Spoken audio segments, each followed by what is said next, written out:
Welcome, dear sleepy travellers, to another gentle journey through history's most wonderfully ridiculous moments. I'm your host, and tonight we're stepping back into the candle-lit halls of medieval times, where grand banquets promised elegance but often delivered delightful chaos instead. So, settle in, close your eyes, and let me tell you about Lord Reginald's infamous feast of 1347. Picture yourself receiving a parchment invitation sealed with red wax and delivered by a rather sweaty messenger who's been riding for 3 days. The invitation reads in elaborate script that you invite you to dine at Blackstone Manor, where Lord Reginald promises an evening of fine food, entertainment, and merriment. What the invitation doesn't mention is that Lord Reginald has never successfully hosted a banquet without something going spectacularly wrong. Lord Reginald himself was quite the character, a portly man with a magnificent beard that he was rather proud of, though it had an unfortunate habit of collecting food crumbs throughout any meal. His greatest joy was hosting these elaborate feasts, despite the fact that something always seemed to go wonderfully awry. His wife, Lady Margaret, had learned to keep a supply of clean tablecloths hidden away, knowing they'd need them before the evening was through. The manor itself was impressive enough, with its great hall stretching 40 feet from end to end. Stone walls hung with faded tapestries depicting hunting scenes and family crests. Long wooden tables could seat 60 guests, though they wobbled slightly due to uneven stone floors that had settled over the centuries. Massive iron chandeliers hung from the vaulted ceiling, dripping wax onto the tables below with alarming regularity, adding an element of surprise to every meal. As you arrive at the manor that crisp autumn evening, you're dressed in your finest wool tunic and leather boots, trying to remember all those complicated table manners your mother taught you. The great wooden doors swing open to reveal a scene of barely controlled chaos. Servants scurry about with platters and pitchers, dogs wander freely among the tables, hoping for scraps, and the air is thick with the scent of roasted meats, herbs, and the slightly smoky smell of torches that aren't drawing properly. Here's the thing about medieval banquets that most people don't realize. They were beautiful disasters waiting to happen. No forks, remember, just knives, spoons, and your fingers. Imagine trying to eat a whole roasted chicken with nothing but a small knife and your bare hands while wearing flowing sleeves that dip into every sauce and gravy. The very act of eating was an adventure in itself, requiring skills that took years to master, and even then accidents were inevitable. The seating arrangement alone was a source of endless complications. Where you sat determined your social status, and getting it wrong could cause offence that lasted for generations. Lord Reginald had spent hours agonizing over the placement, consulting charts and family trees, trying to ensure that ancient feuds didn't erupt over the soup course. Unfortunately, his memory wasn't quite what it used to be, and he'd already made 3 significant errors before the first guest had even arrived. Lady Margaret had tried to help with the preparations, but her husband insisted on handling the details himself. She watched with growing concern as he directed servants to place the salt cellars in positions that would surely insult half the guests, and arranged the seating so that 2 families who'd been feuding since the previous century would be sitting directly across from each other. She made mental notes to have extra guards stationed nearby just in case. The kitchen was its own realm of controlled pandemonium. Master cook Edmund, a stout man with arms like tree trunks and a temperament to match, commanded a small army of assistants who rushed about, preparing dozens of dishes simultaneously. The great hearth blazed with multiple fires, each tended by a different cook responsible for their particular specialty. Roasts turned on spits, pots bubbled with mysterious stews, and the air was filled with shouted instructions and the occasional creative curse when something went wrong. Edmund took great pride in his elaborate presentations. Tonight's feast would feature a roasted peacock carefully reconstructed with its feathers to look as if it was still alive, a towering pie filled with live birds that would fly out when cut, and a sugar sculpture of the manor itself complete with tiny marzipan figures representing the guests. What could possibly go wrong with such ambitious culinary theatre? As the evening begins and guests start arriving, you can already sense that this won't be an ordinary dinner party. The first sign of trouble comes when Sir Geoffrey's horse refuses to be led to the stable, apparently spooked by something in the courtyard. The second sign is when Lady Eleanor's elaborate headdress gets caught in the doorframe, requiring 3 servants and considerable undignified tugging to free her. And the third sign, perhaps most ominous of all, is the distinct smell of something burning wafting from the kitchen, followed by what sounds suspiciously like Master Cook Edmund's voice raised in creative profanity. But Lord Reginald remains optimistic, greeting each guest with enthusiasm and completely oblivious to the small disasters already beginning to unfold around him. He's particularly excited about tonight's entertainment, having hired a troupe of traveling musicians who claim to know all of the latest songs from the continent. What he doesn't know is that they've been sampling the wine rather liberally while waiting to perform, and their definition of latest songs includes several that are considered quite scandalous in polite society. As you take your assigned seat at the long wooden table, you notice the slight wobble beneath your elbows and the way the candlelight flickers ominously in the draughts that seem to come from everywhere at once. Your fellow guests are settling in around you, a colourful collection of local nobility, wealthy merchants and distant relatives, all dressed in their finest clothes and trying to look dignified, despite the increasingly obvious signs that this evening might not go according to plan. The first course is about to be served, and already you can hear raised voices from the kitchen, the sound of something heavy hitting the floor, and what might be either laughter or crying from somewhere near the pantry. Lord Reginald raises his goblet in preparation for the opening toast, his beard already collecting crumbs from the bread he's been nervously nibbling, and you realize that you're about to witness something truly memorable. Tomorrow, we'll discover what happens when the first course finally makes its appearance, and why Master Cook Edmund's ambitious menu might have been just a little too ambitious for one evening. Until then, sleep well and dream of simpler times when dinner was just dinner, and the biggest worry was whether there would be enough to eat.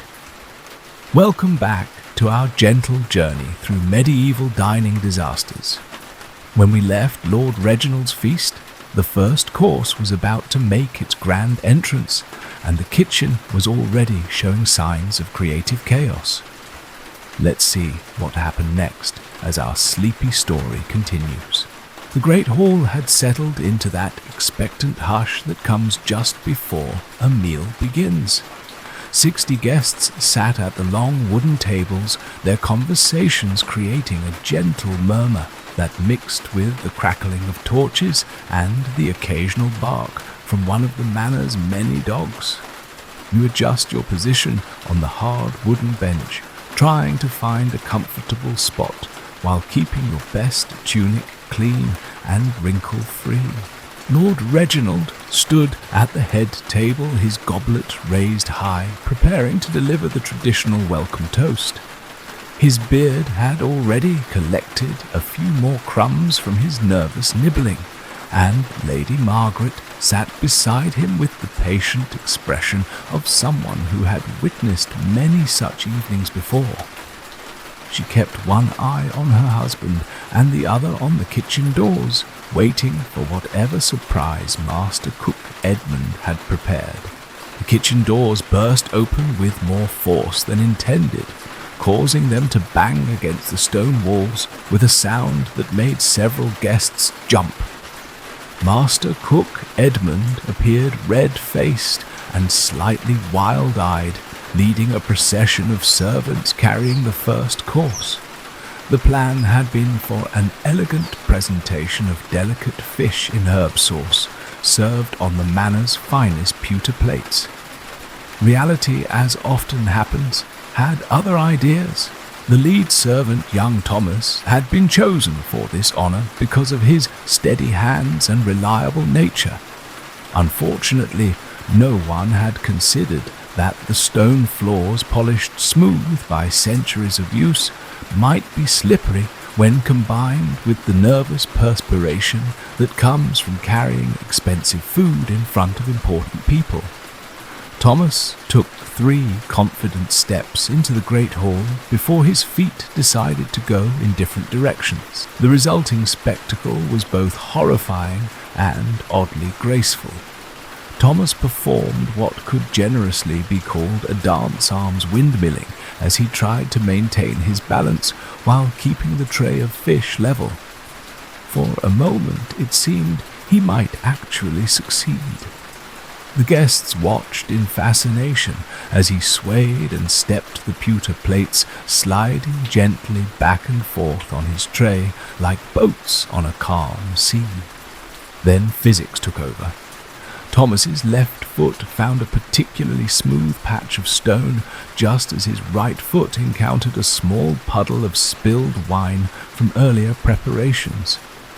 The tray launched into the air with surprising height, sending a dozen plates of fish in herb sauce flying in graceful arcs across the great hall. The fish seemed to hang in the air for an impossibly long moment before gravity remembered its job. Lord Reginald watched his carefully planned first course rain down upon his guests with the expression of a man who had seen this sort of thing before, but had hoped tonight might be different. Sir Geoffrey received a particularly large piece of fish directly on his bald head, where it sat like an unusual hat before sliding slowly down his face.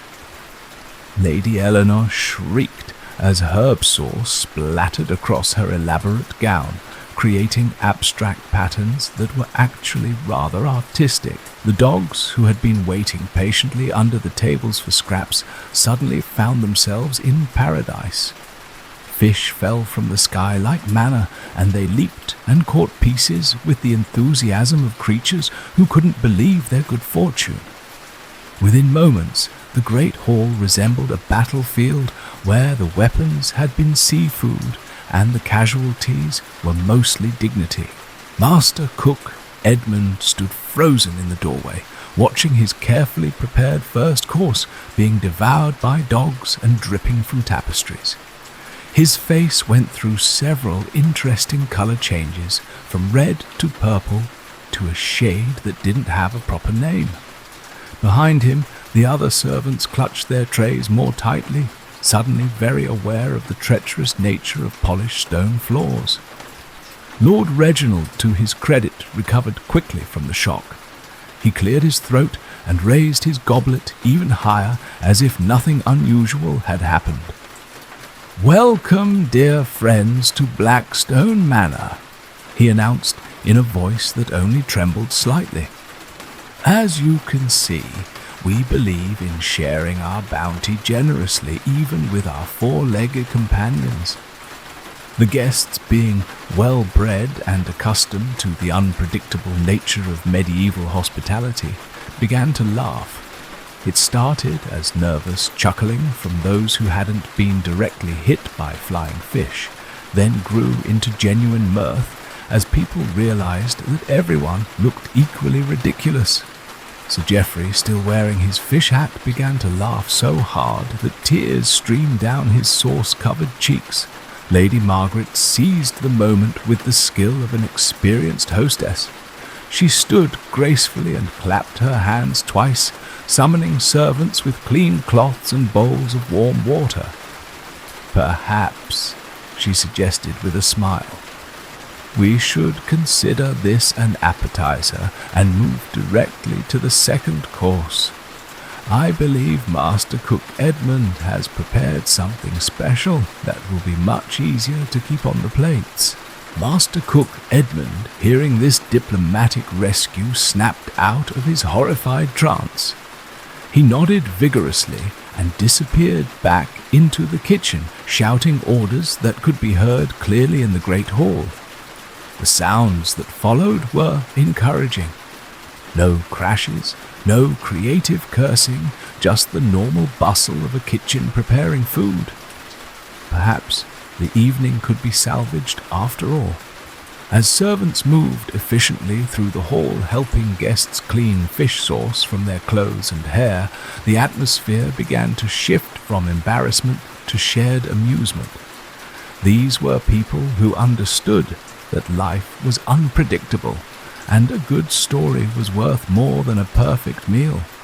Already you could hear guests beginning to embellish the tale, turning Thomas's slip into an increasingly elaborate performance. Thomas himself had been helped to his feet and was being consoled by his fellow servants. His pride was bruised more than his body, but he was already beginning to see the humor in the situation. In years to come, he would be known throughout the region as the man who made fish fly at Lord Reginald's feast, and the story would grow more spectacular with each telling.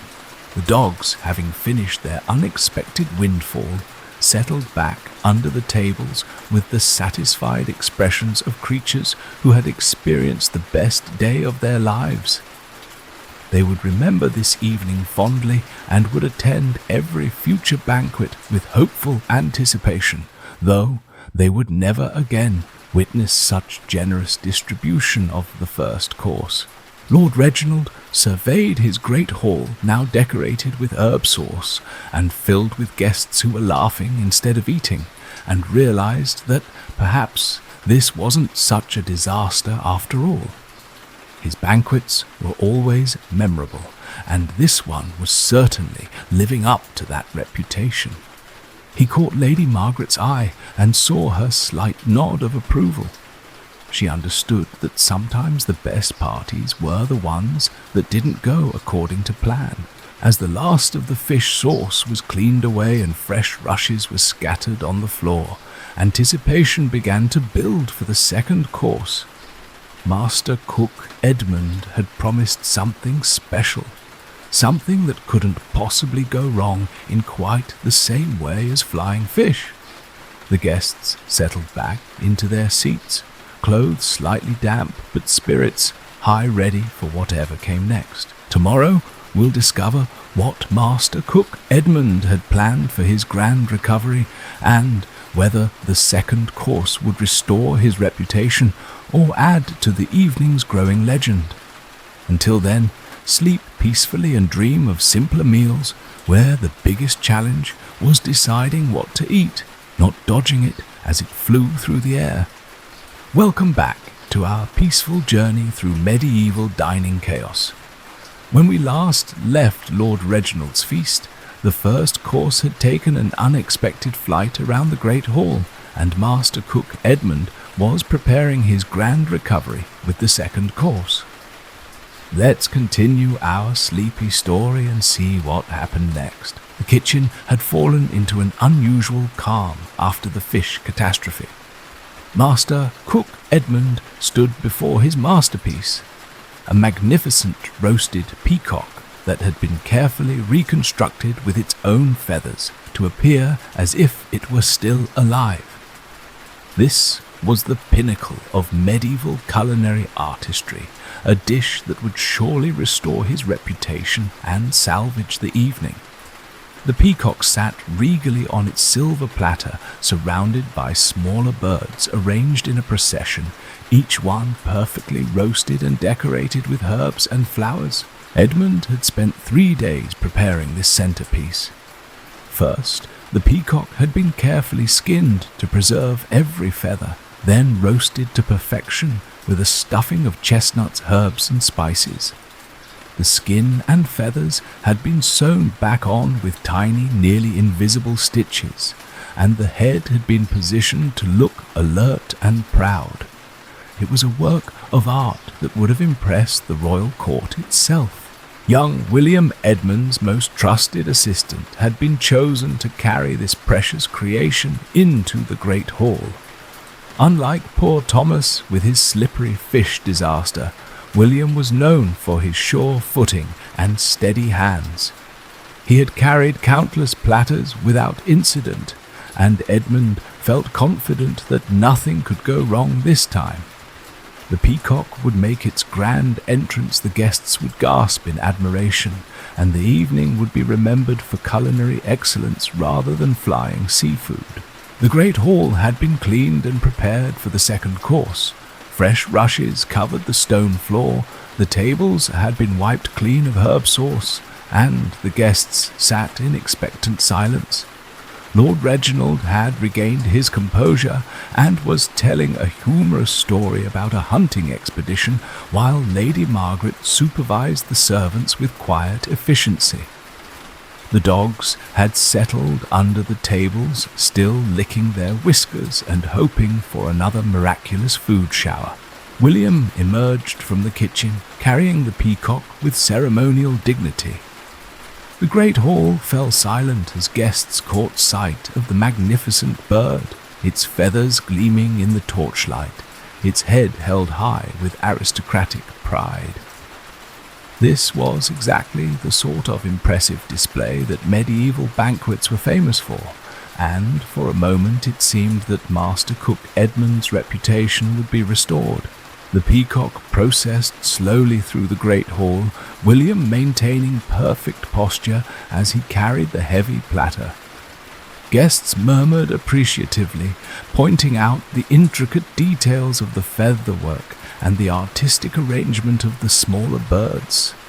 Lord Reginald beamed with pride, already imagining how this triumph would be talked about for months to come. Even Lady Margaret allowed herself a small smile of relief. Then Duchess Lord Reginald's favourite hunting hound caught sight of the peacock.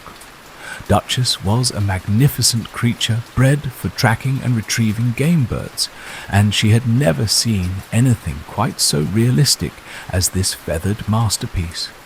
Her hunting instincts, honed by years of successful expeditions, told her that this was the most impressive bird she had ever encountered, and it was moving slowly through her territory without any apparent concern for her presence. Duchess rose from her position under the head table with the fluid grace of a natural predator, her eyes fixed on the peacock with laser-like intensity, and her body tensed into the classic hunting stance that had made her legendary among the local nobility. The other dogs, sensing their leader's excitement, began to stir restlessly, though they weren't quite sure what had captured her attention.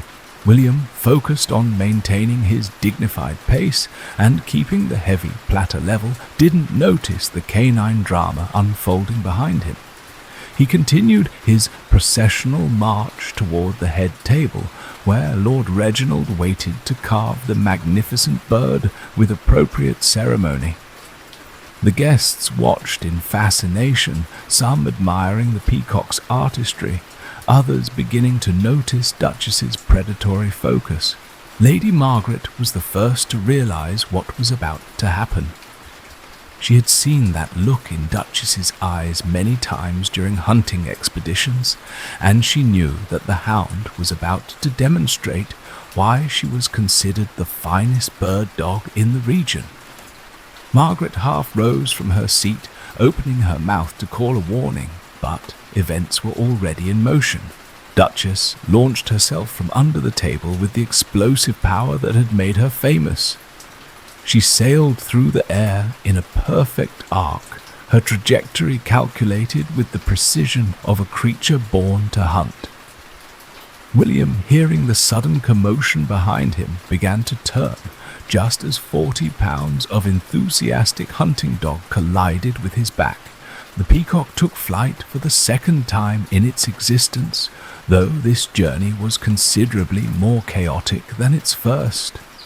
The silver platter spun through the air like a discus, sending the smaller birds in all directions, while the magnificent peacock performed aerial acrobatics that would have been impossible when it was alive. Feathers filled the air like snow, creating a blizzard of blue and green that settled gently on everything in the great hall. William and Duchess landed in a tangle of arms legs and wagging tail, rolling across the fresh rushes in what looked like either a wrestling match or an enthusiastic greeting.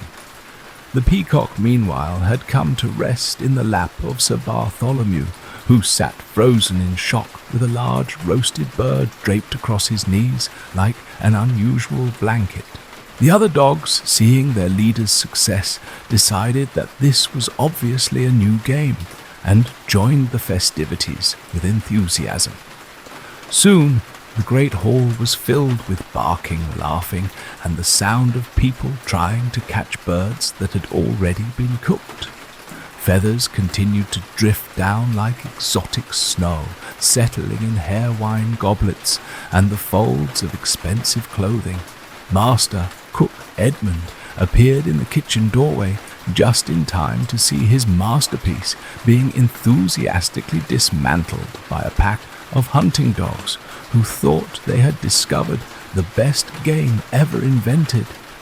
His face went through the same interesting color changes as before, but this time he seemed to be fighting between horror and helpless laughter. Lord Reginald, finding himself once again presiding over culinary chaos, began to laugh. It started as a chuckle, then grew into full-throated mirth as he watched his guests trying to maintain their dignity while covered in peacock feathers and dodging flying poultry. Sir Bartholomew, still wearing the peacock like an elaborate hat, began to laugh so hard that tears streamed down his cheeks. The evening had officially become legendary. 2 courses, 2 spectacular disasters, and the night was still young. As servants began the process of collecting scattered birds and separating dogs from their prizes, the guests settled into the realization that this would be a banquet talked about for generations. Sometimes the best parties were the ones where everything went wonderfully wrong. Tomorrow we'll discover what Master Cook Edmund had planned for the 3rd course, and whether he had learned anything from the first 2 culinary adventures. Until then, sleep peacefully and dream of simpler times, when the biggest challenge at dinner was remembering which fork to use, not catching your meal as it flew past your head. Welcome back to our gentle journey through Lord Reginald's increasingly chaotic feast. When we last left our medieval diners, they were picking peacock feathers from their hair and watching hunting dogs celebrate their unexpected victory over roasted poultry. Master Cook Edmund, now facing his 3rd attempt at culinary redemption, had retreated to the kitchen to unveil what he hoped would be his masterpiece. A magnificent sugar sculpture that surely nothing could destroy. The kitchen had become Edmund's fortress of determination. Sweat beaded on his forehead as he gazed upon his greatest creation, a perfect replica of Blackstone Manor crafted entirely from sugar, complete with tiny marzipan figures representing each guest. The castle stood 3 feet tall, its delicate towers and battlements gleaming like crystal in the firelight. Miniature banners flew from toothpick flagpoles, and the courtyard was populated with marzipan horses' dogs, and even a tiny peacock that seemed to mock the evening's earlier disaster. Edmund had spent weeks perfecting this sugar fortress.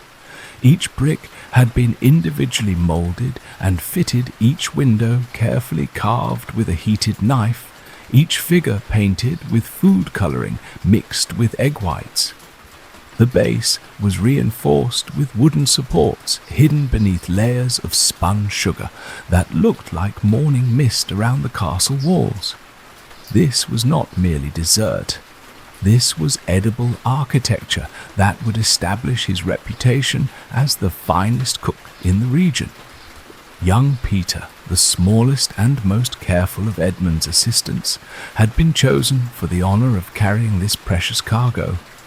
At barely 16, Peter possessed the steady nerves and light step that this delicate mission required. Edmund had drilled him repeatedly on the proper way to hold the special tray, how to navigate the treacherous stone floors, and, most importantly, how to avoid the dogs that had proven so enthusiastic about previous courses. The Great Hall had achieved a temporary calm after the peacock incident. Servants had swept away most of the feathers, though a few still drifted lazily through the torchlight like exotic snow. The guests had settled back into their seats with the resigned good humor of people who had accepted that this would not be an ordinary evening. Lord Reginald was regaling the table with hunting stories, while Lady Margaret kept a watchful eye on Duchess, who was still licking her whiskers with satisfaction. Peter emerged from the kitchen, walking with the careful precision of someone carrying the crown jewels. The sugar castle caught the light from dozens of candles and torches, creating a magical display that drew gasps of genuine admiration from the assembled guests. Here finally was something that lived up to the promise of medieval grandeur. A dessert that was also a work of art, delicate and beautiful, and completely safe from the chaos that had claimed its predecessors. The great hall fell into reverent silence as Peter made his way slowly between the tables. Guests leaned forward to admire the intricate details of the sugar sculpture, pointing out the tiny figures that represented themselves, and marveling at the craftsmanship that had created such a perfect miniature world. Lord Reginald beamed with pride, already composing the letter he would write to his brother, describing this triumph of culinary artistry. Then little Timmy, Lord Reginald's 8-year-old nephew, spotted his own marzipan likeness standing in the castle courtyard.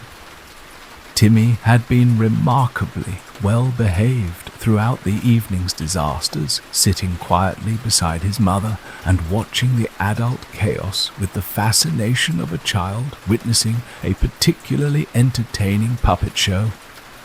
But the sight of his tiny sugar self was too much for his young restraint to handle.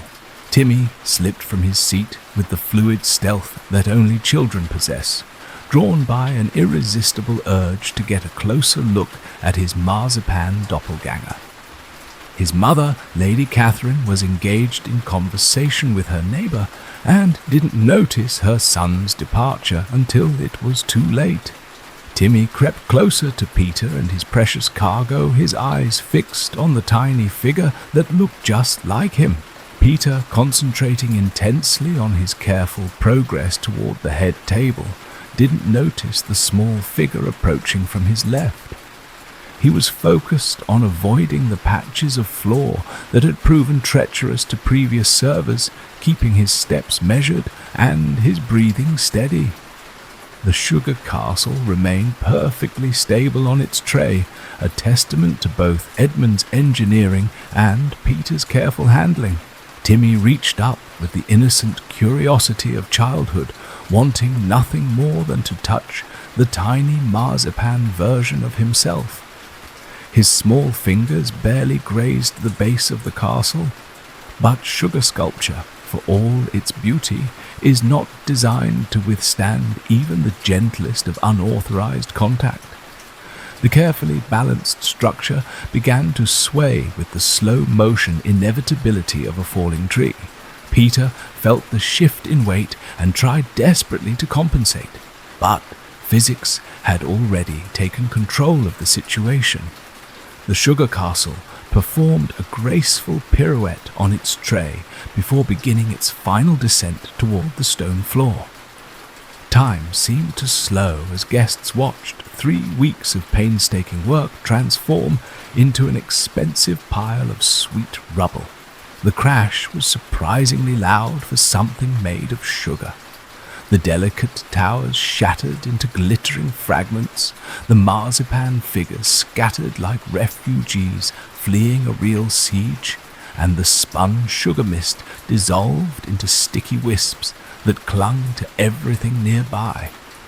The wooden supports clattered across the stone floor, and the tiny banners fluttered down like the flags of a conquered army. The great hall fell into stunned silence. Even the dogs seemed shocked by this latest disaster, though they quickly recovered and began investigating the scattered marzipan with professional interest. Timmy stood frozen beside the wreckage, his small hand still extended, his face a picture of dawning horror as he realized what he had done. Master Cook Edmund appeared in the kitchen doorway, just in time to witness the destruction of his masterpiece.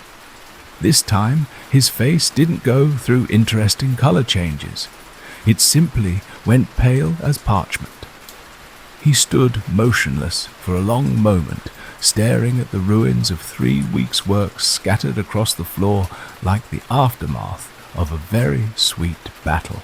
Lord Reginald, faced with his third culinary catastrophe of the evening, seemed to reach a moment of philosophical acceptance.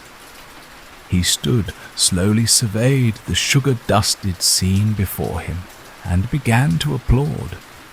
The sound echoed strangely in the silent hall, but gradually other guests joined in, creating a thunderous ovation for the evening's most spectacular disaster yet. Lady Catherine rushed to collect her son, who was now crying with the heartbroken sobs of a child who knows he has done something terrible. But Lord Reginald knelt beside the boy with surprising gentleness, placing a reassuring hand on his small shoulder. "Don't worry, young Timmy," he said with a smile. "I think you've just given us the most exciting dessert course in the history of Blackstone Manor." The guests began to laugh, not at the destruction, but at the sheer impossibility of the evening's events. 3 courses, 3 disasters, each more spectacular than the last. The dogs were now happily consuming marzipan figures and sugar fragments, probably having the best meal of their lives. Servants began the familiar process of cleaning up scattered food, though this time they moved more carefully to avoid the sharp sugar fragments. Peter stood amid the wreckage of his careful mission, looking as if he might cry. But Edmund, recovering from his shock, put a fatherly arm around the young man's shoulders. "Don't blame yourself, lad," the cook said with weary resignation. "I'm beginning to think this kitchen is cursed tonight. Perhaps we should consider serving bread and cheese for the remaining courses." Lady Margaret, ever the diplomatic hostess, seized the moment to suggest that perhaps the evening's entertainment should begin while the kitchen regrouped. The traveling musicians, who had been watching the culinary disasters with growing amusement and diminishing sobriety, struck up a lively tune that seemed to celebrate chaos rather than mourn it. As the music filled the great hall and guests began to move about, stretching their legs and sharing their favorite moments from the evening's disasters, it became clear that Lord Reginald's feast was succeeding in ways he had never intended. Sometimes the best parties were the ones where everything went wrong in the most entertaining possible way. Tomorrow we'll discover whether Master Cook Edmund had any tricks left in his culinary arsenal, and how the evening's entertainment would add its own special contribution to the growing legend of this unforgettable feast. Until then, sleep peacefully and dream of simpler desserts that stayed safely on their plates. Welcome back to our gentle journey through Lord Reginald's increasingly legendary feast. When we last left our medieval diners, they were enjoying simple bread and cheese while recovering from the minstrel's creative interpretation of classical ballads. But the evening was far from over, and Master Cook Edmund was about to discover that sometimes the simplest solutions can lead to the most unexpected complications. The great hall had settled into a comfortable rhythm of conversation and laughter as guests shared bread, cheese, and what remained of the evening's wine supply. Lord Reginald had finally relaxed, convinced that nothing else could possibly go wrong with such basic fare. The minstrels had retreated to a corner where they were quietly arguing about the proper lyrics to songs they had been performing for years, while the dogs dozed contentedly under the tables, their bellies full of the evening's various culinary disasters. Master Cook Edmund, his pride somewhat restored by the guests' appreciation of honest food, decided that the evening called for his finest wine to accompany the simple meal. Deep beneath Blackstone Manor lay an extensive wine cellar carved from the living rock and filled with casks and bottles that represented years of careful collection. Edmund had been saving his most precious vintage for a special occasion, and if this evening wasn't special, nothing ever would be. The wine cellar was Edmund's secret pride, a cool, dark sanctuary where he stored not only wine, but also his emergency supplies of preserved foods and special ingredients. Stone steps led down from the kitchen into the depths of the manor, where rows of wooden casks lined the walls like sleeping giants. The air was thick with the rich scent of aging wine and the earthy smell of stone that had stood for centuries. Edmund descended the narrow stairs, carefully carrying a single candle to light his way. The flame flickered in the still air, casting dancing shadows on the stone walls and creating an almost mystical atmosphere in the ancient cellar. He made his way to the far corner, where his most treasured cask waited a wine that had been aging for nearly a decade and was said to be smooth as silk and sweet as honey. What Edmund didn't know was that the evening's various disasters had taken their toll on more than just the kitchen. The vibrations from Fat William's enthusiastic drumming, combined with the earlier crashes of flying fish and falling sugar castles, had loosened one of the ancient stones in the cellar wall.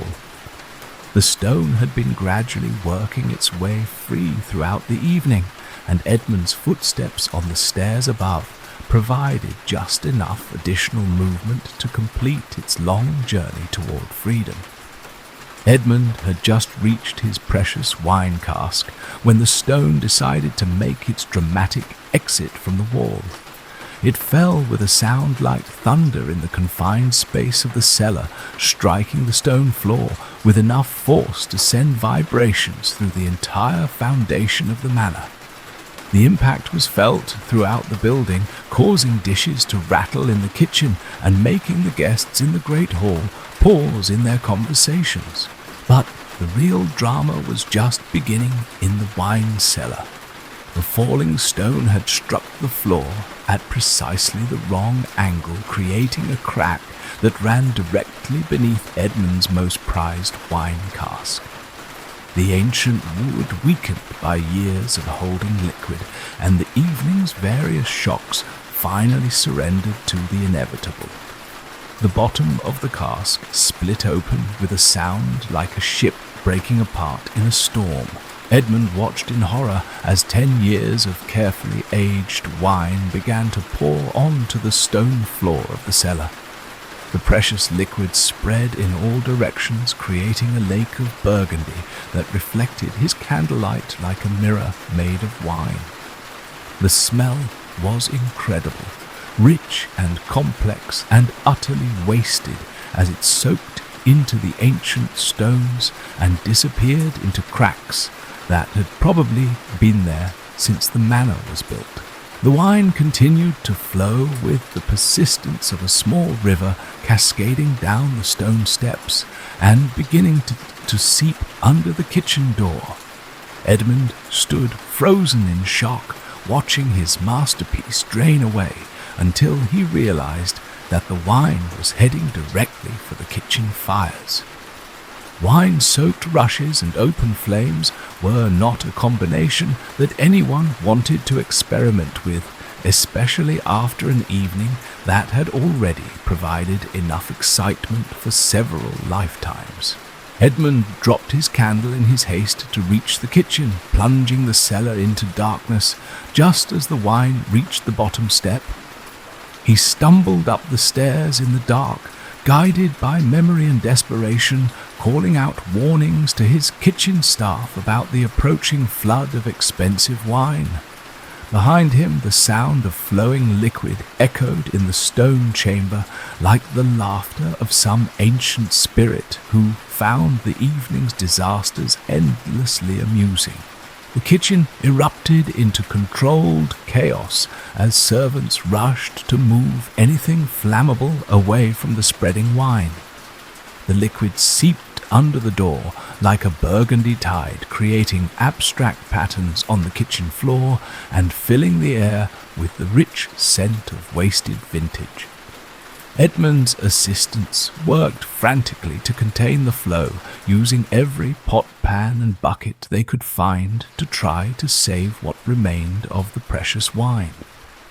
In the great hall, the guests had noticed the sudden commotion from the kitchen, along with a distinctly wine-like aroma that seemed to be growing stronger by the moment. Lord Reginald, now experienced in the art of dining disasters, simply raised his goblet and announced, "It appears our wine has decided to join the party without waiting for proper invitation. Perhaps we should go greet it properly." The guests, caught up in the spirit of the evening's adventures, rose from their seats and followed their host toward the kitchen.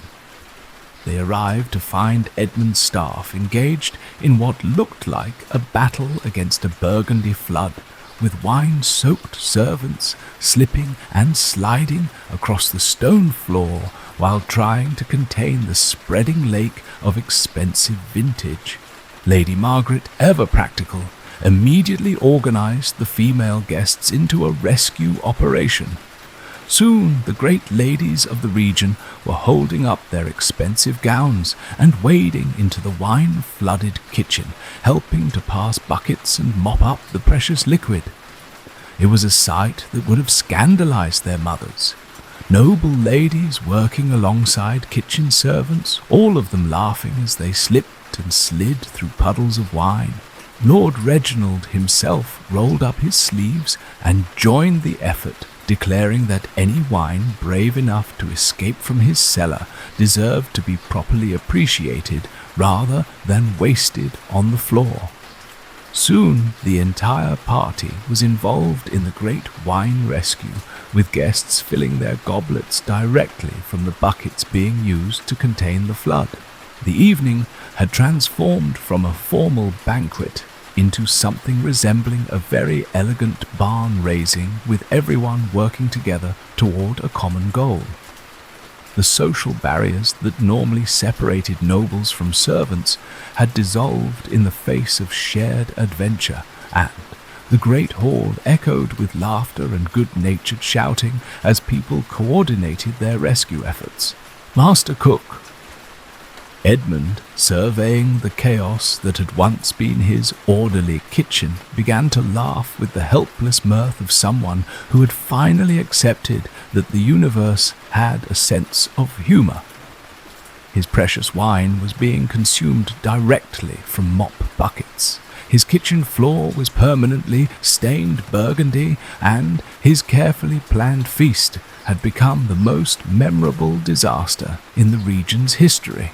As the wine rescue operation continued into the night, it became clear that Lord Reginald's feast had achieved something far more valuable than culinary perfection. It had created a shared experience that would bond these people together for years to come, a story that would be told and retold until it became the stuff of legend. Tomorrow we'll discover how this unforgettable evening finally came to its gentle conclusion, and what wisdom our medieval diners took away from their adventure in culinary chaos. Until then, sleep peacefully and dream of simpler times when wine stayed safely in its bottles, and the biggest surprise at dinner was an extra course. Welcome back to our peaceful journey through Lord Reginald's legendary Feast of Disasters. When we last left our medieval diners, they were engaged in a heroic wine rescue operation, wading through burgundy puddles while trying to save what remained of Master Cook Edmund's precious vintage. Let's continue our sleepy story and see how this watery wine adventure unfolded. The Great Hall had been transformed into something resembling a medieval emergency response center, with nobles and servants working side by side to contain the spreading wine flood. Lady Margaret had organized the rescue effort with military precision, assigning teams to different areas of the kitchen, while maintaining the cheerful demeanor that had made her famous throughout the region for her gracious hospitality under impossible circumstances. Sir Geoffrey, still sporting the occasional peacock feather in his hair, had appointed himself Chief Bucket Coordinator. His booming voice could be heard above the general commotion as he directed the flow of containers from the wine-soaked kitchen to the Great Hall, where other guests were busy sampling the rescued vintage to ensure it hadn't been damaged by its unexpected journey across the stone floors. Young Timmy, the boy who had accidentally destroyed the sugar castle, had found redemption in his enthusiastic participation in the wine rescue.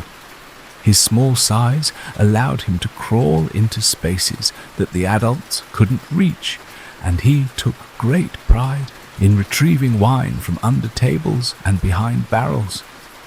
His mother, Lady Catherine, watched with amusement as her son emerged from various hiding places, wine-stained but triumphant, clutching small containers of rescued vintage. The kitchen itself had become a lake of burgundy with islands of dry stone, where the more experienced servants had learned to stand while coordinating the rescue efforts. Master Cook Edmund waded through his flooded domain with the resigned dignity of a ship's captain whose vessel was sinking, but who was determined to go down with honor. His white apron had turned a lovely shade of purple, and his beard dripped wine like a very expensive fountain. The dogs, initially confused by the sudden appearance of so much liquid in their territory, had quickly adapted to the situation with the practical wisdom that only animals possess.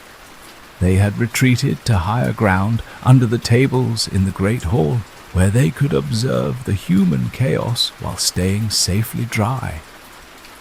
Duchess the hunting hound, responsible for the peacock incident, watched the proceedings with the satisfied expression of a creature who felt she had contributed quite enough excitement for one evening. As the rescue operation continued, an unexpected problem began to emerge. The wine, having soaked into the ancient stones of the kitchen floor, was beginning to ferment in the warm air created by the cooking fires.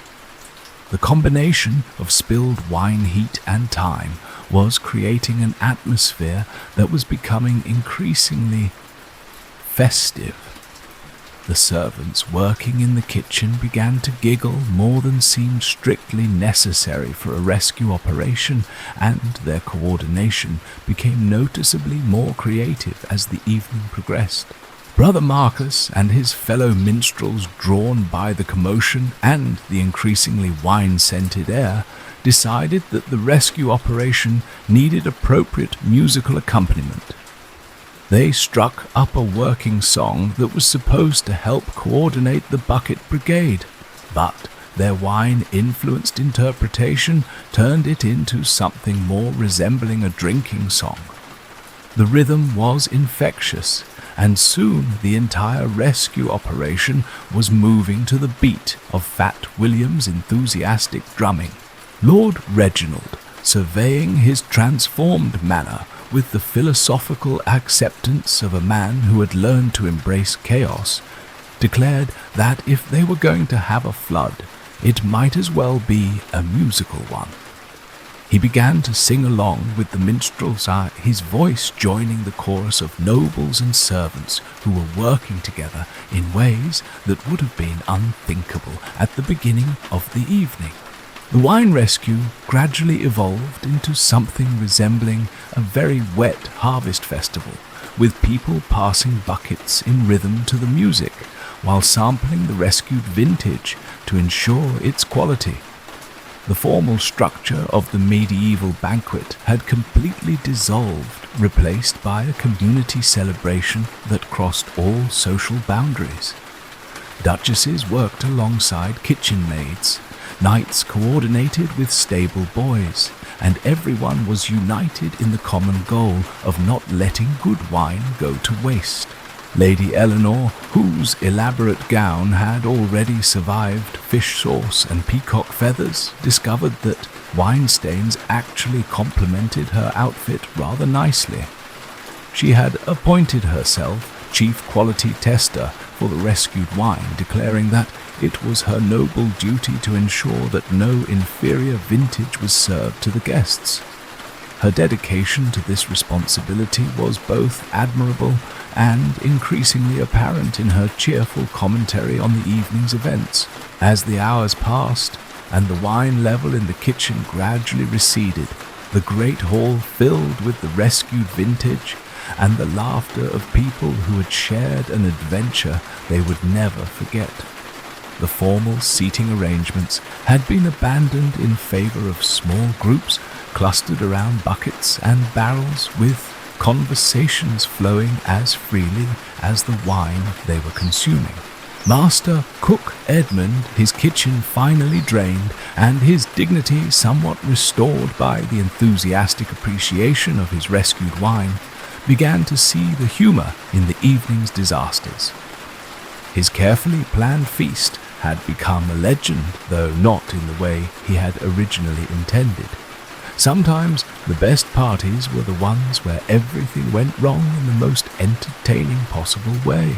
The minstrels, inspired by the evening's events, began composing a new ballad on the spot. The Ballad of the Great Wine Flood of Blackstone Manor.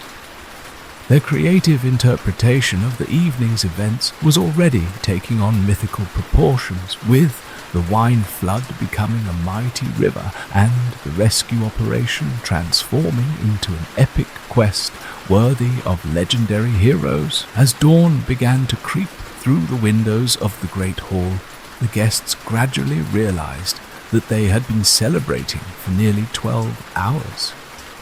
The wine rescue had evolved into an impromptu festival that none of them wanted to end, but the practical realities of medieval life were beginning to reassert themselves.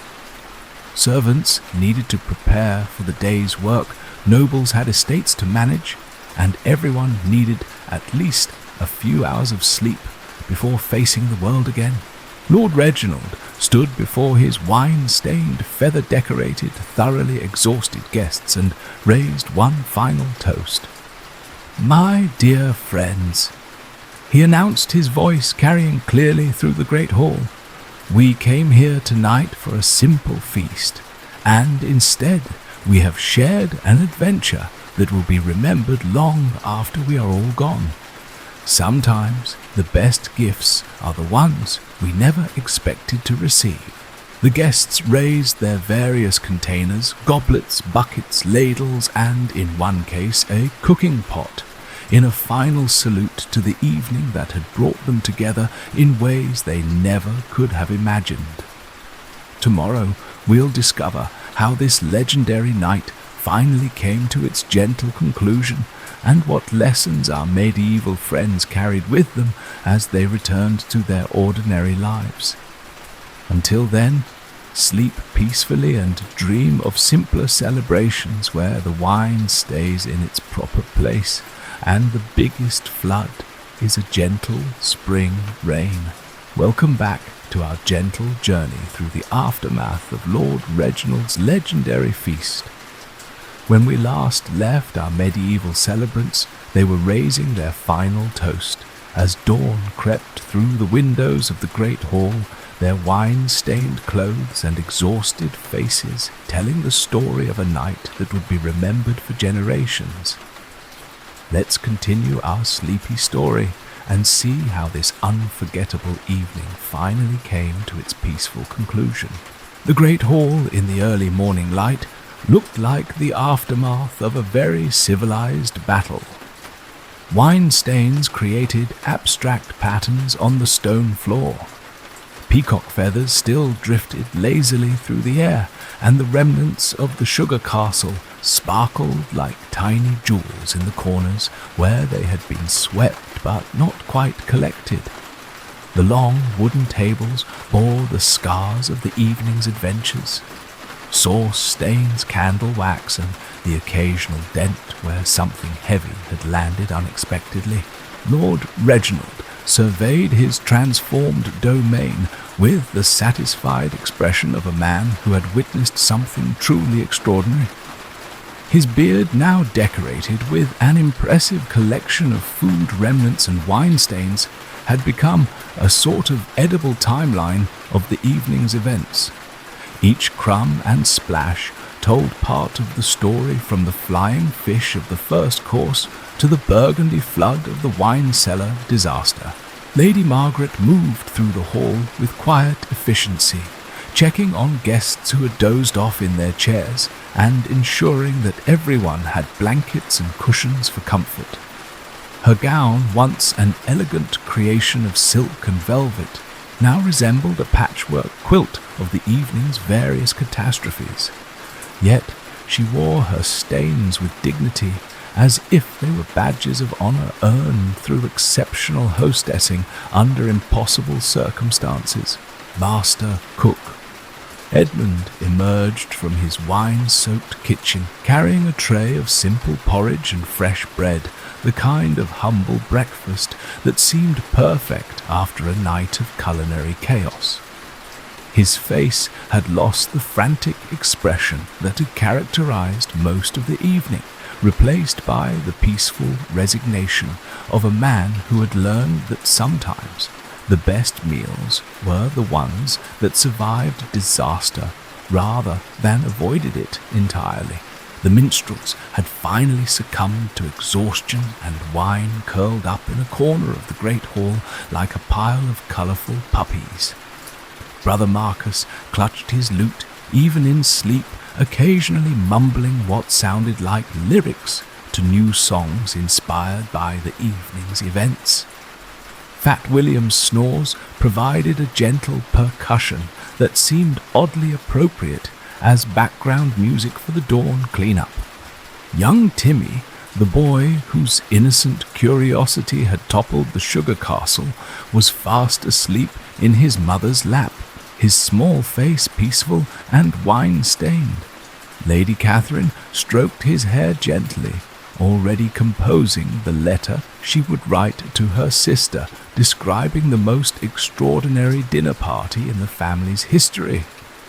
The story would grow, with each telling she knew, until it became the stuff of legend. The dogs had emerged from their hiding places under the tables and were conducting a thorough investigation of the great hall, their tails wagging as they discovered overlooked treasures from the evening's various food disasters. Duchess the hunting hound, whose enthusiasm had contributed so memorably to the peacock incident, had claimed a comfortable spot near the dying fire where she could keep watch over her domain while enjoying the lingering scents of the feast. Sir Geoffrey, still wearing a peacock feather behind his ear, like an exotic decoration, was helping servants stack chairs and clear tables with the cheerful energy of someone who had discovered that manual labor could be surprisingly satisfying after a night of shared adventure. His usual pompous demeanor had been replaced by genuine warmth toward people he had previously considered beneath his notice. As the morning light grew stronger, guests began to stir from their various resting places around the great hall. Some had slept in chairs, others had found comfortable spots on benches or even on the floor, cushioned by tapestries that had been pulled down for the purpose. The formal social hierarchy that had governed the beginning of the evening had completely dissolved, replaced by the easy camaraderie of people who had weathered a storm together. Lady Eleanor woke with her elaborate headdress askew and her gown bearing the artistic stains of every course that had gone wrong during the evening. Instead of being horrified by her appearance, she began to laugh as she caught sight of herself in a polished silver plate. "I look like a walking menu," she announced cheerfully, "and I've never felt more beautiful in my life." The servants moved quietly through the hall, not cleaning up the evidence of the evening's chaos, but rather preserving it, understanding instinctively that this was history in the making.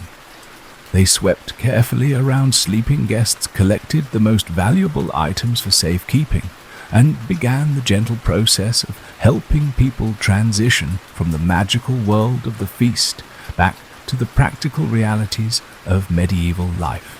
Master Cook Edmund approached Lord Reginald with a mixture of pride and embarrassment, carrying a simple wooden bowl filled with the porridge he had prepared. "My lord," he said quietly, "I fear I have failed you completely. Your feast will be remembered, but not for the reasons we intended." Lord Reginald accepted the bowl with a smile that transformed his wine-stained face. "My dear Edmund," he replied, "you have given me something far more valuable than a perfect feast. You have given me a perfect story. In 50 years, when people speak of this evening, they won't remember what we were supposed to eat. They'll remember what we shared, laughter, adventure, and the discovery that the best parties are the ones where everything goes wonderfully wrong." The porridge was simple and warm, and exactly what everyone needed after their night of adventure. Guests gathered around small groups, sharing bowls and continuing the conversations that had begun during the wine rescue operation. The formal dining rules that had seemed so important at the beginning of the evening had been forgotten, replaced by the natural courtesy that emerges when people genuinely care about each other's comfort. As the sun climbed higher and the practical demands of the day began to assert themselves, guests started to prepare for their journeys home. Horses were brought from the stables, traveling clothes were retrieved from guest chambers, and the slow process of saying goodbye began. But these weren't the polite, formal farewells that typically ended medieval social gatherings. These were the warm, reluctant partings of people who had become genuine friends through shared adventure. The minstrels, finally awakened by the morning bustle, began to pack their instruments while humming fragments of the new ballads they had composed during the night. Brother Marcus approached Lord Reginald with a formal bow that was only slightly undermined by the wine stain on his forehead. "My lord," he announced, "we shall carry the tale of this feast to every court and castle in the land. The ballad of Lord Reginald's great disaster shall become our most requested performance." Lord Reginald laughed and clapped the minstrel on the shoulder. "Just remember to mention that everyone survived with their dignity intact, even if their clothes didn't fare as well." As the last guests departed and the great hall settled into peaceful quiet, Lord Reginald and Lady Margaret stood together in the doorway, watching their friends disappear down the winding road that led away from Blackstone Manor. The morning sun illuminated the evidence of their extraordinary evening.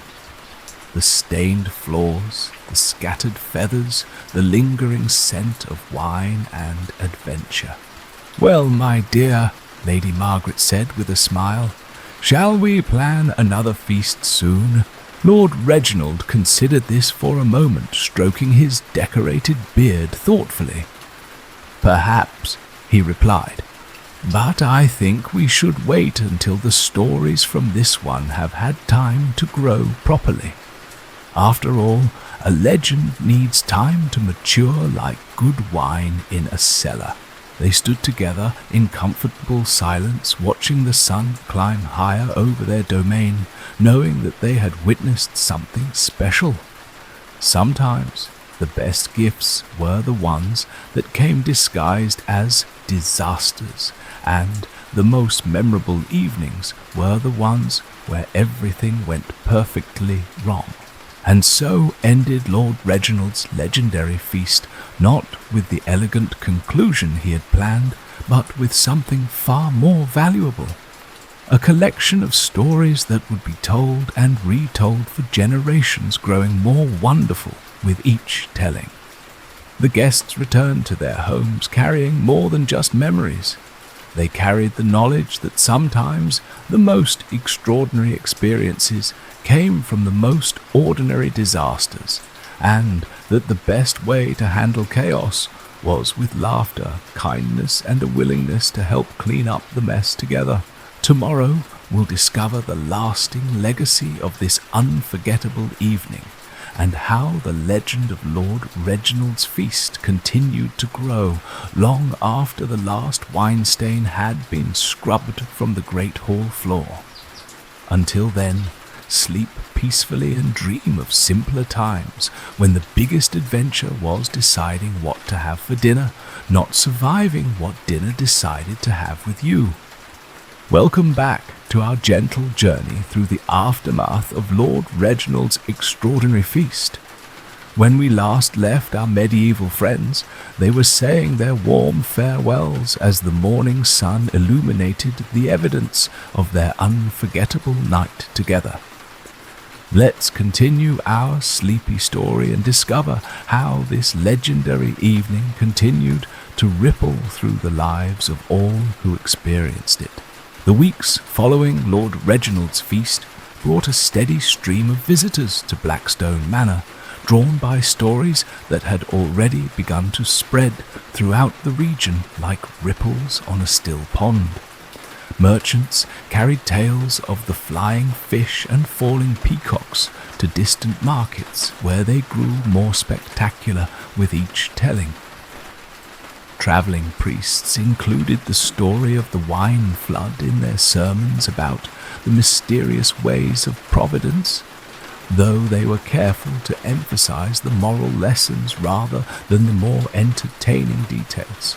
Lady Catherine had indeed written to her sister, and that letter had been copied and shared until it reached the court of the neighbouring kingdom, where it was read aloud at royal dinners to great amusement.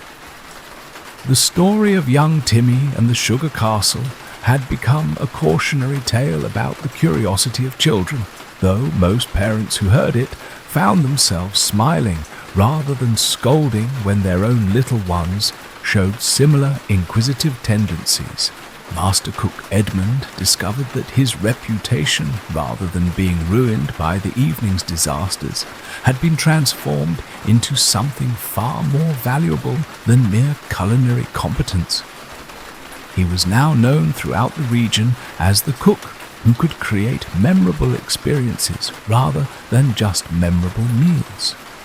Nobles began requesting his services specifically because they wanted their own gatherings to be talked about for years to come, though Edmund was careful to explain that disasters could not be guaranteed or replicated on demand. The minstrels had indeed carried their ballads far and wide, and Brother Marcus found that the ballad of Lord Reginald's great disaster had become their most requested performance. The song had evolved considerably from its original version, incorporating new verses, suggested by audiences who claim to have been present at the feast, though the number of people who now claim to have attended would have required a great hall 3 times the size of Blackstone Manor's. Young Simon, the lute player, had been inspired by the evening's musical chaos to experiment with new forms of composition that deliberately incorporated unexpected elements. His symphony of scattered sounds became popular at courts where traditional music had grown predictable, and he credited his inspiration to the night when everything went wrong in the most musical way possible. Fat William had developed a signature drumming technique that he called the peacock roll, which mimicked the sound of large birds taking unexpected flight. Crazy Pete had learned to play his pipes in harmony with whatever other music was happening around him, having discovered during the wine rescue that sometimes the best accompaniment was the one that emerged naturally from chaos rather than being imposed through rigid planning. Sir Geoffrey had returned to his own estate with a new appreciation for the people who worked in his kitchens and stables, having discovered during the wine rescue that shared labor created bonds that formal hierarchy could never achieve. He instituted a monthly feast for all his household staff, though he was careful to keep the menu simple and the wine safely contained in properly maintained casks.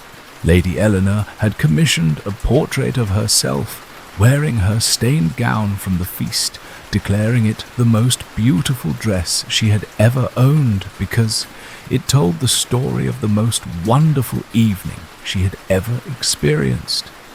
The portrait became famous throughout the region, inspiring a fashion trend for clothing that showed evidence of interesting adventures rather than pristine perfection.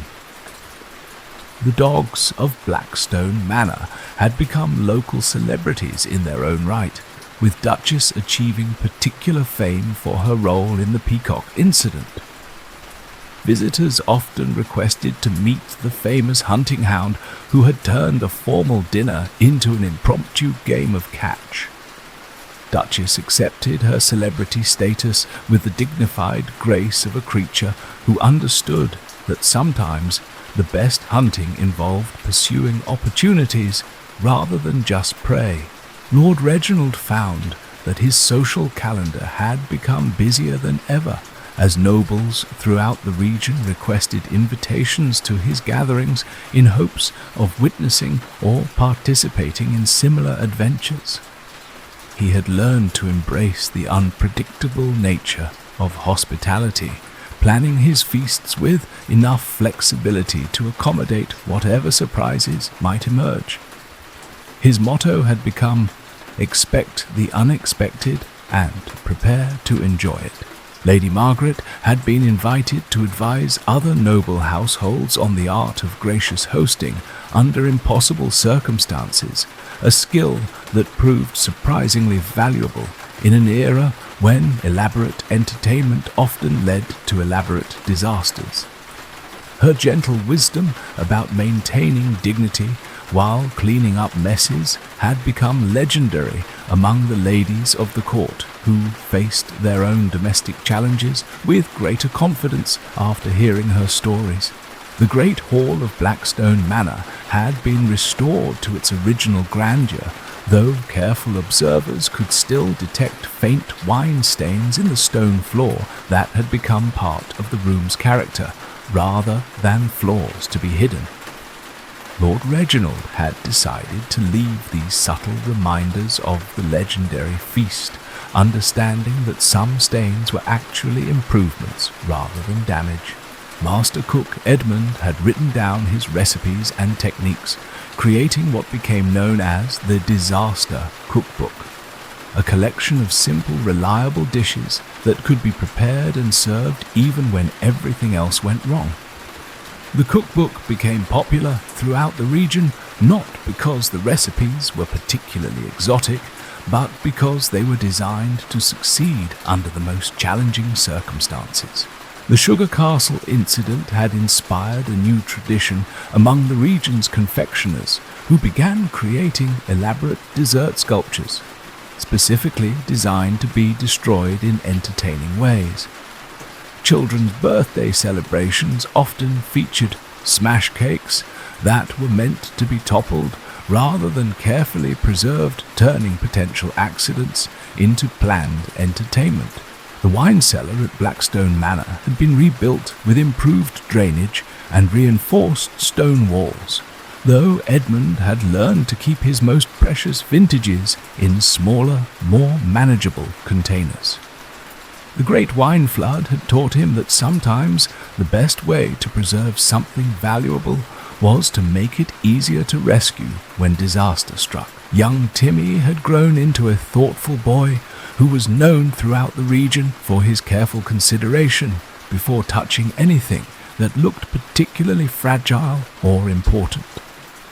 The Sugar Castle incident had taught him about the power of curiosity and the importance of asking permission, lessons that served him well as he grew older and encountered other tempting but delicate situations. The traveling merchants who had witnessed the feast carried more than just stories to distant markets.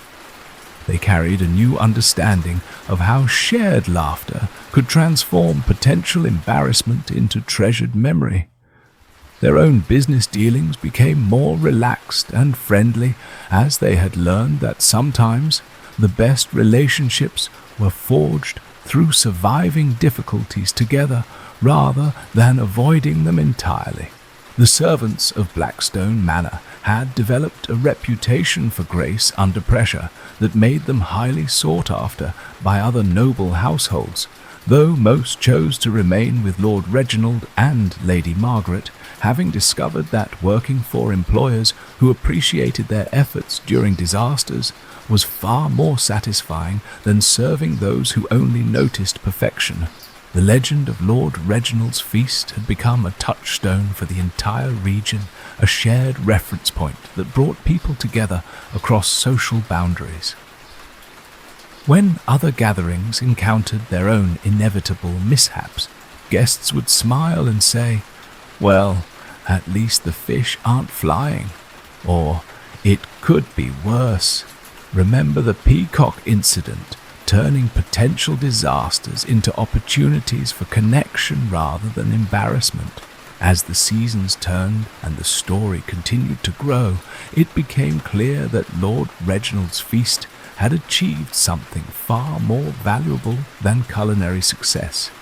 It had created a lasting reminder that the best human experiences often emerged from the most imperfect circumstances, and that the willingness to laugh at disaster was one of the greatest gifts people could share with each other.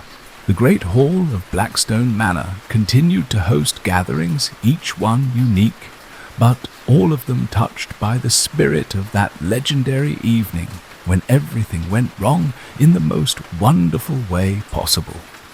Guests arrived not hoping for perfection, but expecting adventure, and they were rarely disappointed. Tomorrow, we'll conclude our gentle journey through this medieval tale with a final reflection on the lasting wisdom that emerged from Lord Reginald's legendary Feast of Disasters. Until then, sleep peacefully and dream of times when the best stories came from the most unexpected adventures, and the greatest treasures were the memories created when everything went beautifully, wonderfully wrong. Welcome back to the final chapter of our gentle journey through Lord Reginald's legendary feast. When we last left our medieval tale, the story had grown into a beloved legend that continued to bring joy and wisdom to people throughout the region. Let's conclude our sleepy story with a peaceful reflection on how this unforgettable evening became a timeless reminder of life's most precious lessons. Years had passed since that extraordinary night at Blackstone Manor, and the great hall had witnessed countless gatherings, each one touched by the spirit of adventure and acceptance that had been born from the legendary Feast of Disasters. Lord Reginald, now silver-haired and bearing the gentle dignity of age, still hosted his famous dinners, though he had learned to embrace the philosophy that the best parties were the ones where something unexpected always happened. The portrait gallery of Blackstone Manor had been expanded to include paintings commemorating the famous feast, though the artists had taken considerable creative license with the events. The flying fish had become magnificent sea creatures soaring through the air like dragons. The peacock incident had been transformed into an epic battle between noble hunters and mythical birds, and the wine flood had grown into a burgundy river that flowed through the great hall like a gentle stream of liquid happiness. Master Cook Edmund, now recognized as the region's most celebrated chef, had established a cooking school in the village below the manor, where young apprentices learned not only the art of preparing fine food, but also the more valuable skill of maintaining grace and humor when everything went spectacularly wrong. His most popular lesson was called Cooking with Chaos, which taught students how to create memorable meals from whatever ingredients survived the inevitable disasters of kitchen life. The school's motto, carved in stone above the entrance, read, Perfectio in imperfectione, perfection through imperfection.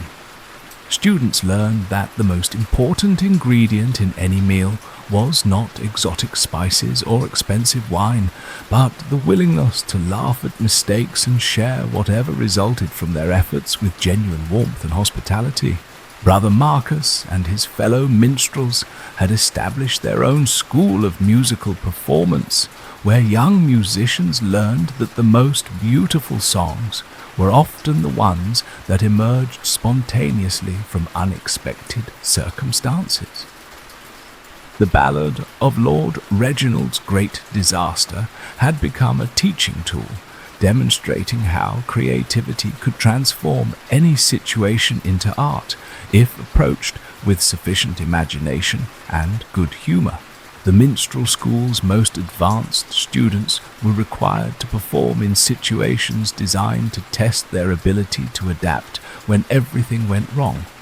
Singing while dodging flying objects, playing instruments with broken strings, and composing lyrics on the spot when they forgot the original words. These exercises, inspired by that legendary evening, produced musicians who could entertain any audience under any circumstances. Young Timmy, now a thoughtful young man, had become something of a philosopher, known throughout the region for his gentle wisdom about the nature of curiosity and consequence. The Sugar Castle incident had taught him that the most valuable lessons often came from the mistakes that seemed most embarrassing at the time, and he had dedicated his life to helping others find the hidden gifts within their own disasters. He had written a small book called The Wisdom of Broken Things, which became popular among parents trying to help their children understand that accidents were opportunities for learning rather than reasons for shame.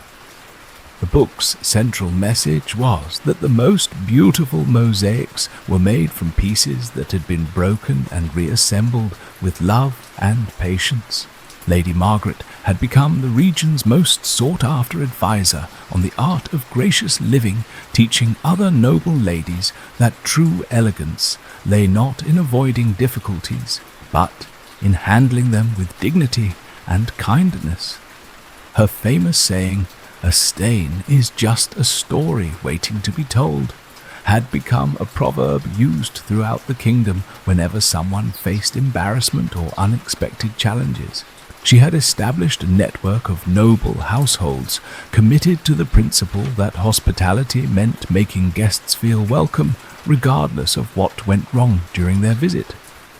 These homes became known as sanctuary houses, where travelers could always find acceptance, laughter, and the understanding that perfection was far less valuable than genuine human connection. The dogs of Blackstone Manor had produced several generations of puppies, all of whom seemed to inherit their ancestors' talent for turning formal occasions into adventures. Duchess's great-granddaughter, a spirited hound named Melody, had recently distinguished herself by somehow managing to get tangled in the harp strings during a musical performance, creating what the minstrels diplomatically described as an innovative percussion accompaniment. The wine cellar had been transformed into a museum of sorts, where visitors could see the famous crack in the stone floor that had started the Great Flood, now carefully preserved under glass, as a reminder that even the most carefully laid plans could be improved by a little chaos. Edmund had installed a small plaque beside the crack that read, "Here began the greatest party in the history of Blackstone Manor." The village below the manor had grown into a thriving community, known throughout the region for its festivals and celebrations, all of which were planned with the understanding that the best parts of any gathering were the parts that couldn't be planned at all. The annual Feast of Beautiful Disasters had become a pilgrimage destination for people seeking to learn the art of finding joy in imperfection. Lord Reginald, reflecting on the years that had passed since his legendary feast, often sat in his great hall in the evening, watching the candlelight flicker on the faint wine stains that still marked the stone floor. He had come to understand that those stains were not evidence of failure, but proof of success. They showed that his home had been filled with laughter, friendship, and the kind of memories that lasted far longer than perfect meals or spotless floors. The great hall itself had become a place of pilgrimage for young couples planning their weddings who came seeking the blessing of a space where love had been proven stronger than disaster, where laughter had triumphed over embarrassment, and where the bonds of friendship had been forged in the fires of shared adventure. Many requested that their own celebrations be held at Blackstone Manor, hoping to capture some of the magic that had made that legendary evening so memorable. As Lord Reginald grew older, he began to understand that the feast had taught him the most important lesson of his life, that the purpose of wealth and position was not to create perfect experiences, but to provide opportunities for genuine human connection. The disasters that had seemed so catastrophic at the time had actually been gifts, stripping away the artificial barriers that normally separated people and allowing them to discover their common humanity. Lady Margaret, sitting beside her husband in the peaceful evening light, often remarked that they had been blessed to witness something truly rare. A moment when a group of people had chosen laughter over anger, cooperation over competition, and love over pride. The feast had shown them that the most precious things in life were not the ones that could be planned or purchased, but the ones that emerged spontaneously from the willingness to embrace whatever life offered with open hearts and generous spirits. The legend of Lord Reginald's feast had spread far beyond the borders of their small kingdom, carried by merchants, pilgrims, and wandering scholars who recognized that the story contained wisdom that transcended its medieval setting. The tale had been translated into dozens of languages, adapted into plays and poems, and retold around countless hearths where families gathered to share the day's adventures. But perhaps the most important legacy of that extraordinary evening was the understanding it had given to everyone who experienced it, that the best way to handle life's inevitable disasters was with laughter, kindness, and the willingness to help clean up whatever mess resulted from the chaos. This wisdom had been passed down through generations, creating families and communities that faced their challenges with grace and humor rather than fear and anger. As our gentle journey through this medieval tale comes to its peaceful conclusion, we can see that Lord Reginald's feast achieved something far more valuable than culinary perfection. It's created a timeless reminder that the most beautiful human experiences often emerge from the most imperfect circumstances, and that the greatest treasures are the memories we create when we choose to laugh together rather than cry alone. The Great Hall of Blackstone Manor continues to welcome guests, each gathering unique, but all of them touched by the spirit of that legendary evening when everything went wrong in the most wonderful way possible. The wine stains have faded but never disappeared, serving as gentle reminders that some marks are meant to be preserved rather than erased because they tell the stories that matter most.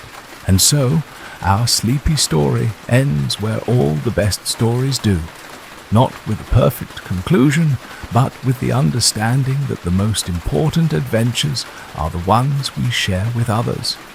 The most valuable lessons are the ones we learn from our mistakes, and the greatest feasts are the ones where everyone leaves with full hearts rather than just full stomachs.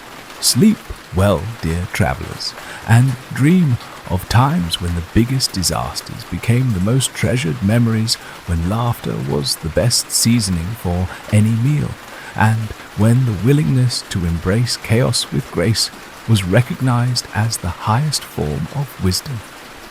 May your own adventures be filled with the same spirit of joy and acceptance that transformed Lord Reginald's legendary feast from a culinary catastrophe into a celebration of everything that makes life beautiful, unpredictable, and wonderfully worth living. The end of our medieval tale, but perhaps the beginning of your own adventures in finding the extraordinary within the ordinary, the perfect within the imperfect, and the eternal feast of friendship that awaits whenever we choose to share our disasters with laughter rather than hide them in shame. Sweet dreams, and may all your banquets be beautifully, memorably, perfectly imperfect.